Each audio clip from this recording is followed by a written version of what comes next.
Allodino, allodino, allodino,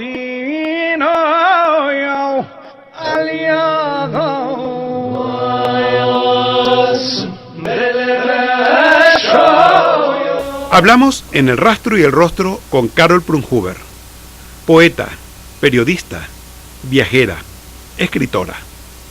Aquí la universidad, sus primeros pasos, los tientos literarios. Yo estaba estudiando letras aquí en la Católica y entonces había empezado en mi necesidad de expresarme, la necesidad de comunicarme, y bueno, encontré en la palabra poética una manera de hacerlo, y en ese momento es cuando yo conozco a Antonia Palacio.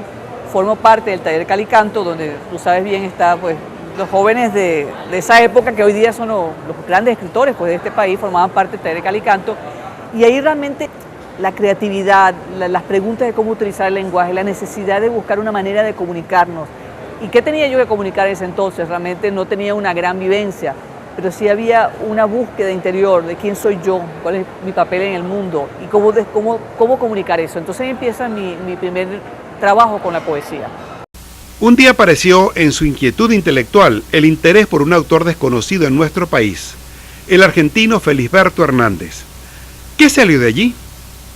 Posteriormente entro dentro del ensayo, pues estoy estudiando en París, haciendo un doctorado en literatura, y estoy haciendo una tesis sobre Felisberto Hernández, que es el precursor del boom, un hombre que escribió unos cuentos maravillosos, de un realismo mágico insólito. Y cuando me meto en esos cuentos, yo entro en un mundo onírico y a la vez realista, un mundo de magia. Lo que a mí me llamó la atención era que él utilizaba una serie de imágenes que describían, en cierta manera, un inconsciente del escritor. Era como un paisaje de metáforas, de imágenes que utilizaba este escritor. Entonces yo utilizo el ensayo como manera de descifrar ese paisaje, pero lo que me doy cuenta que estoy descifrando mi propio paisaje interior, la manera en que yo concibo el mundo, aquellas cuestiones que a mí me preocupan, que me interesan. En ese caso, en ese momento era lo que significaba el silencio en relación con la palabra. Entonces me adentro en esos problemas filosóficos, literarios, y eso es lo que hago yo en el ensayo de Felisberto Hernández.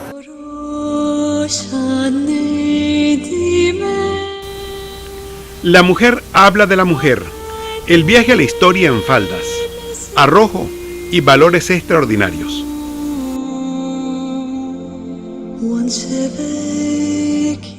Luego me voy a París y empiezo a estudiar la problemática de la mujer, pero siempre desde el punto de vista de la perspectiva literaria.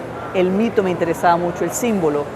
Y entonces escribí un libro con una amiga francesa que se llama Femmes, les grands mythes à travers le monde. Significa mujeres, los grandes mitos a través del mundo.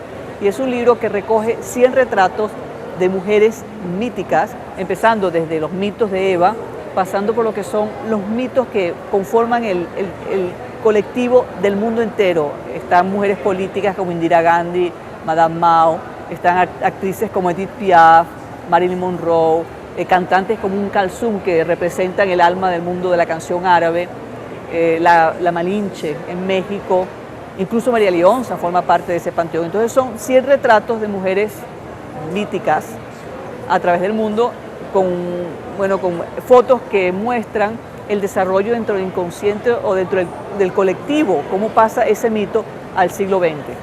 Ese libro tuvo mucho éxito, hubo 3 ediciones en francés y luego se publicó al inglés. Y así llegamos al eterno mito, que es un tema que no escapa al escudriñamiento de una mujer que se repite en el tiempo, en el arte, en la poesía, en la guerra, en el cine, en el amor, en la lucha. Porque el mito conecta con esa parte sagrada dentro de nosotros, en el cual nosotros podemos ver o creer en una realidad mejor.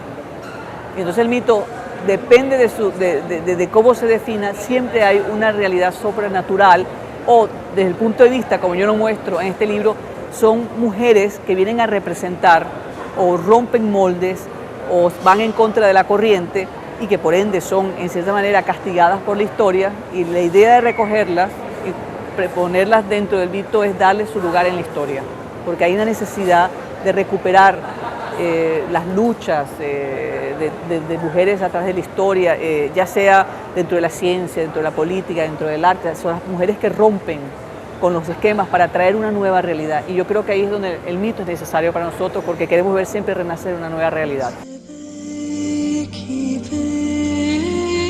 En París, el mundo es una cercanía con atisbos de enorme excitación. El Medio Oriente con sus guerras, sus colinas explosivas, sus odios seculares y religiosos. Todo eso tocó el interés de Carol Prunhuber, tras un libro posible. Allo dino yo, allo dino yo, allo dino yo, aliados. Bueno, yo me metí realmente fue en el mundo de la cuestión kurda.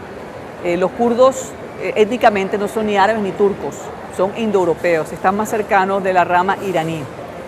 Yo conocí a los kurdos por primera vez en 1982, yo fui al Festival de Cine en Cannes, estaba haciendo mi doctorado en París y bueno, tuve la oportunidad de conocer a un cineasta kurdo de Turquía llamado Yilmaz Güney, que presentó una película llamada Yol, que en Cannes ganó la Palma de Oro, junto con Costa Gabras con la película Missing, que son los desaparecidos en Chile.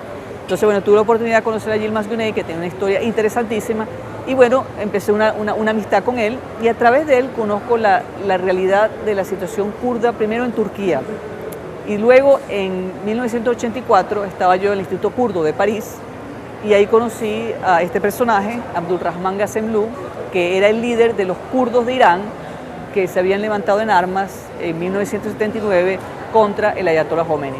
Y este libro cuenta la historia de su vida, cuenta mi viaje al Kurdistán. Yo estuve en el Kurdistán en el 85, entré por Bagdad, los kurdos me recogieron y cruzamos la montaña en mula, tras 14 horas de mula, con la guerrilla entramos del Kurdistán iraquí al Kurdistán iraní y filmamos, yo fui con un equipo de televisión francesa, filmamos la lucha de los kurdos en Irán contra el Ayatollah Khomeini. Carol, explíquele por favor al televidente qué son o qué no son los kurdos. Una no nación, un no país, una humanidad sin fronteras, sin patria o sin ella. ¿Qué los une y qué no los une? Mira, el pueblo kurdo es el pueblo más numeroso, como te decía anteriormente, del mundo sin un Estado. No hay un censo exacto de cuántos kurdos hay, pero se calcula que hay entre 25, 30 millones o incluso más. El 20% de la población de Turquía es kurda. El 15 al 20% de la población de Irak, kurdos. El 7% en Irán, kurdos, y en Siria el 9%. El Kurdistán es un territorio que está dividido hoy día entre Irán, Irak, Turquía y Siria. La primera división del Kurdistán ocurre en el siglo XVII, cuando el Imperio Otomano se consolida y está el Imperio Persa, entonces dividen el Kurdistán por primera vez entre lo que era el Imperio Otomano, que es actualmente Turquía, Irak, Siria, y el Imperio Persa. Luego, después de la Primera Guerra Mundial, viene la primera división del Kurdistán.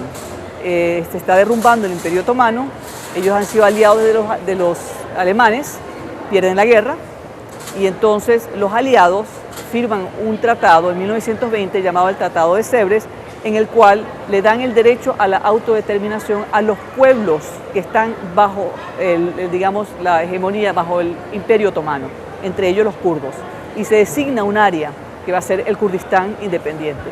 En ese momento surge en Turquía un movimiento independentista, nacionalista, liderado por Mustafa Kemal Atatürk, el padre de la Turquía moderna.